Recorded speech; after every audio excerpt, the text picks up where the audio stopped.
Well, it may seem weird given the political leanings of Ubisoft. I've been a big fan of the Far Cry games since Far Cry 2 back in 2008. At the time, I was fresh off of games like Bioshock and Stalker Shadow of Chernobyl, so the idea of having another first person open world survival game I was really excited about.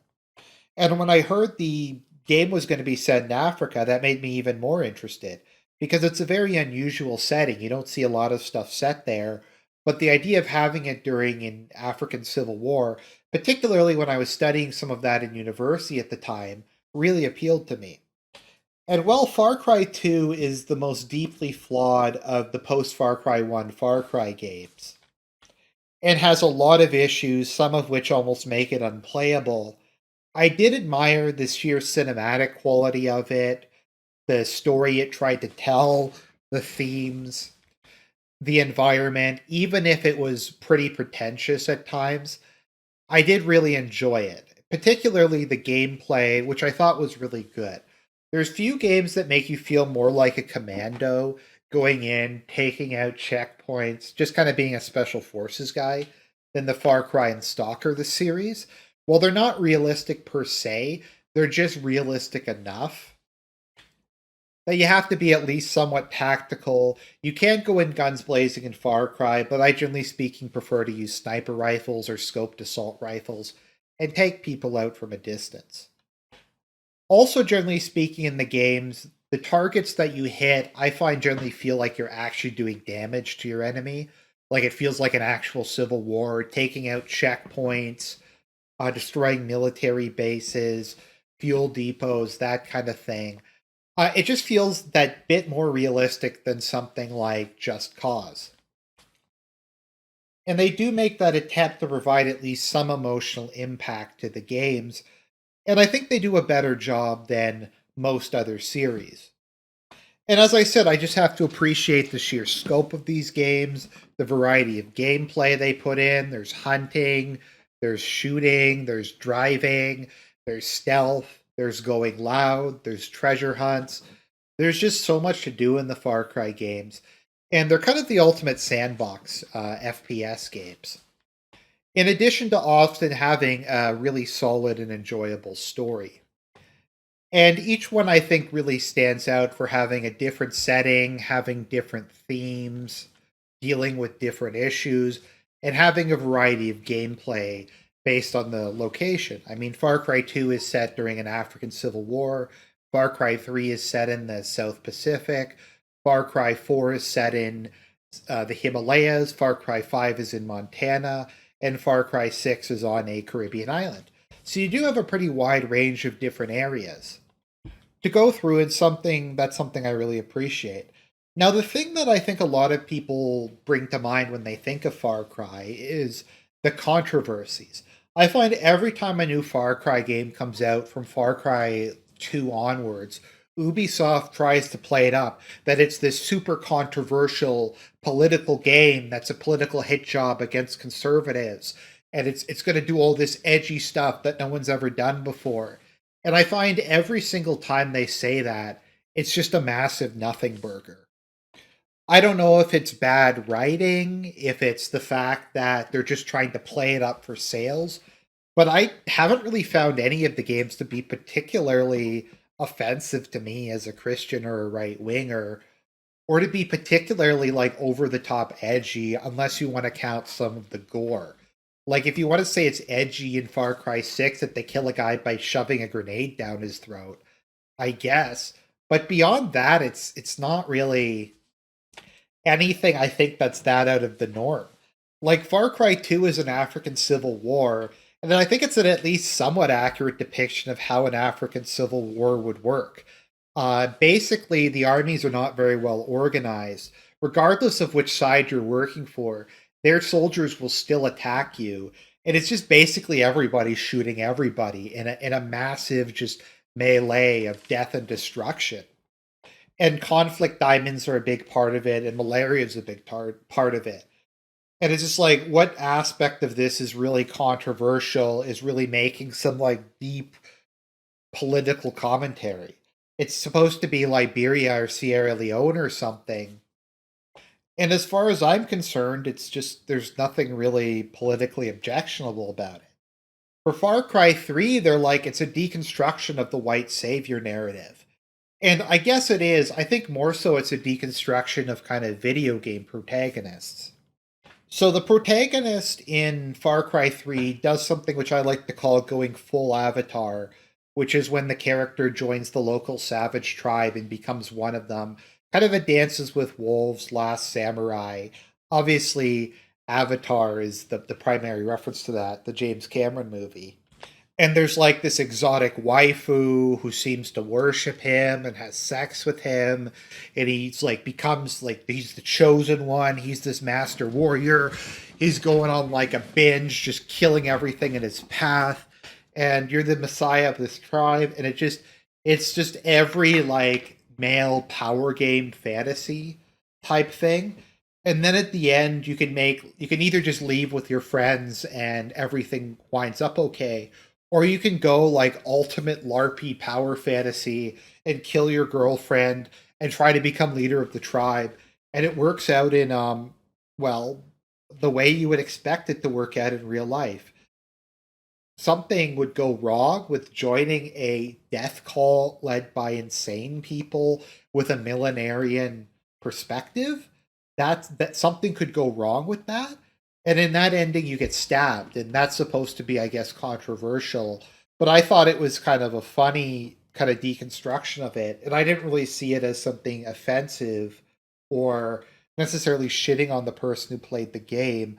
I just thought it was kind of an interesting power dynamic, or not power dynamic, but kind of story dynamic. I don't think there was very much in the way of controversy over Far Cry 4, which is actually my favorite game in the series, because I can't really think of anything else that's set in the Himalayas. And Far Cry 4 is pretty obviously set in Nepal, just given the fact that there's an ongoing civil war between the monarchy and Golden Path and all this other stuff. But once again, I appreciate the kind of realism of how civil wars in third world countries often work. There's not really a good side or bad side. There's the government and the rebels, and both of them are extremely savage, and both of them resort to drug smuggling and criminal activities and all kinds of other things to survive. And it just devastates the country and turns into a slugfest that goes on and on and on. Pagan Min, I think, is a very good villain because he's just cunning and vicious and frightening enough to be a threat. But at the same time, he does have that very eccentric, playboy, dandy personality that is very common with third world dictators. I also think it has the best secret ending in the series, where if you just wait, because like early in the game, Pagan Min takes you in and he's like, just wait here for a couple minutes, and then he comes back, and then you just the whole thing is you're trying to scatter your mother's ashes, and he just takes you to where you need to go, and the game ends. And it's just kind of a funny ending. And there's kind of some interesting twists with how Pagan is involved with AJ's family and all that other kind of stuff. People could argue it makes religion look kind of bad because there's these women who are worshipped but also held in like cages basically as incarnations of a goddess. And there is a tension within the Golden Path between the traditionalist faction that's anti drug but also wants to carry out religious persecutions, and the progressive faction which wants to turn Krat into a narco state. And neither ending is really a good ending. I went with the traditionalists because they didn't support selling opium, which seemed to be an improvement of sorts. But it's kind of a miserable outcome no matter what, which is what it tends to be like in these countries, where it just results in instability and a failed state, and it just kind of goes on forever. But I like that there was two clear factions in it. I like Pagan Min. I thought it did a very good job of encapsulating in typical Far Cry fashion how absurd and over the top civil wars in third world countries can get. And this brings us into Far Cry 5, which I think is the first one that they really, really made the center of the advertising, that it was going to be this hard hitting political thing that shit on conservatives and Christians and and stuff like that, because there's this cult of like weird survivalists out in, I think it's Montana or wherever it was. And then it came out and it was a massive nothing burger. The people in the cult weren't Trump supporters. They weren't even really conservatives. They weren't Christian in any meaningful sense. They were just kind of a generic doomsday cult led by some crazy guy who heard voices in his head. And it's like, is this supposed to like be gotcha as a Christian? I don't think Jesus is even mentioned once in the game. I mean, they aren't a Christian cult. They aren't even like a pseudo Christian cult. I don't think Christ or the Trinity or any of the kind of traditional aspects of theology is mentioned. It's just basically Joseph Seed is this weirdo millenarian dude who thinks the world's going to end and took a bunch of people out to his compound and tried to take over a town. And it's just like, I guess I'm supposed to be offended or something as a Christian from this non-Christian weirdo religion. I don't know, but apparently, like that was the controversy. They're supposed to be Trump supporters, which is not in the game at all. There's nothing even particularly like they aren't racist.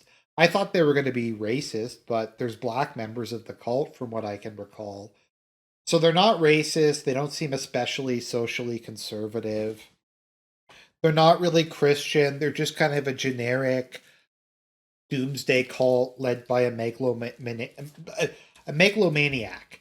And that's the big controversy. So it was just a nothing burger. I don't think the game was very good. I thought it was kind of boring and it was a step back from the previous ones. But like nothing about it really offended me. And it was just really lame that they tried to play it up as much as they did. So this brings us to Far Cry 6, which once again they really tried to play this up that this was going to be the most controversial thing ever. This game is about fascism, it's about conservatism, it's about gender politics, it's about all this other stuff.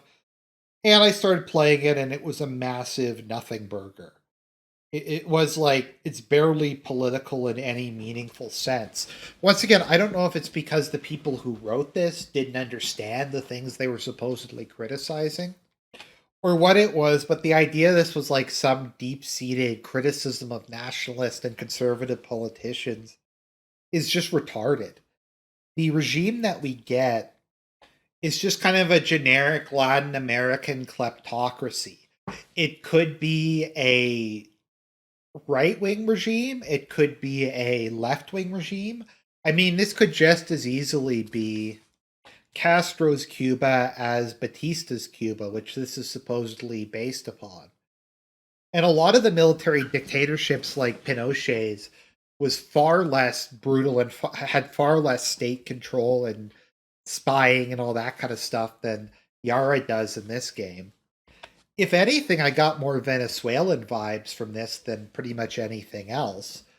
So basically, the background is we have our main character, Danny, who served in the army briefly, and he was going to try to flee to America.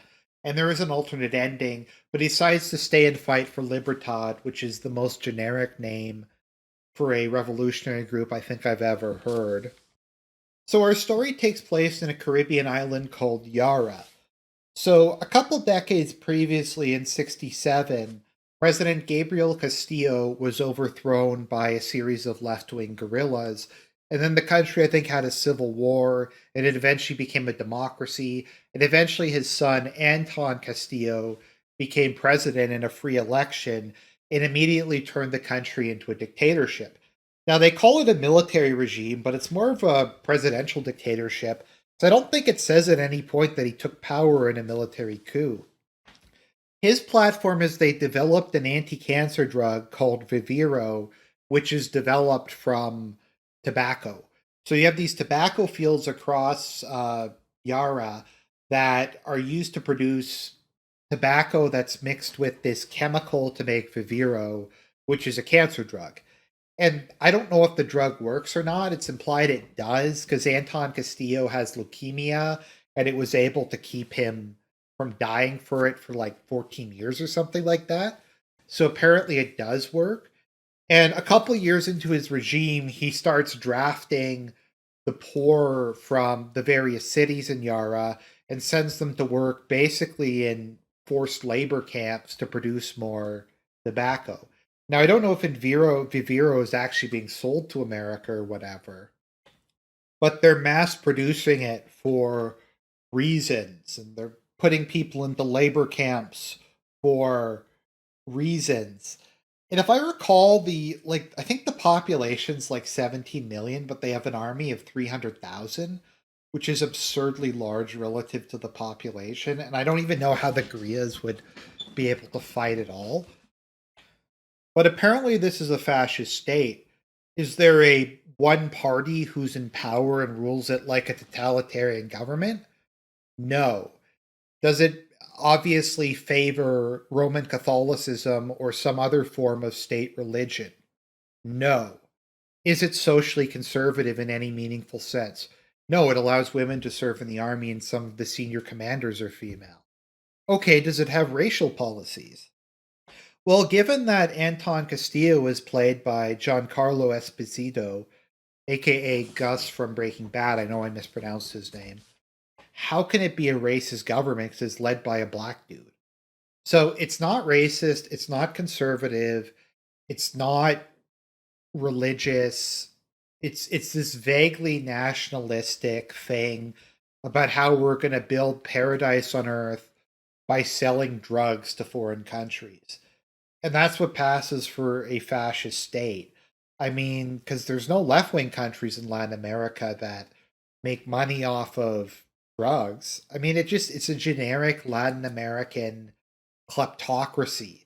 It could be pretty much any country, be it military dictatorship, presidential dictatorship. As I said, I get the most Venezuela vibes from this, although once again, kind of less ideological. Um, so you just kind of go, it's like a got you right wingers, got you Trump supporters. This dude saying we're gonna make Yara great again. And they throw in like their attempt at social commentary is Anton has this whole thing about true Yarans versus fake Yarans. And true Yarans is kind of like the new man who has unconditional loyalty to the state, who's willing to make extreme sacrifices for the good of the country in order for them to build paradise on earth and rebuild Yara after the previous 40 years of just ongoing disasters. Once again, that's apparently fascism, I guess. Is there feminist issues? Not really. I guess the one, like, old rancher guy was hesitant to have his daughter replace him. He wanted his son to replace him. There's, like, one scene where Anton is in a church and he burns the church down, which is a very fascist thing to do. There's, like, I think a revolutionary rap group or something, and Libertad just wants elections. So that's your deep political commentary. That's them owning Trump supporters, them owning fundamentalist Christians. Like, once again, it's just this big nothing burger. It's them playing up this is going to be about race and class struggle, and it turns out to be nothing. And this is just what Ubisoft does with every game. And I like that personally because I can play the games without having the stuff shoved in my face. But it's just kind of a joke when they try to play this up as the big controversy. This is insanity. How could anybody like go through this and maintain their political positions? But like I said, it's just a massive nothing burger. The game's good though. I really enjoy the game, so I definitely play the game and don't worry about the political messages. They're basically non existent.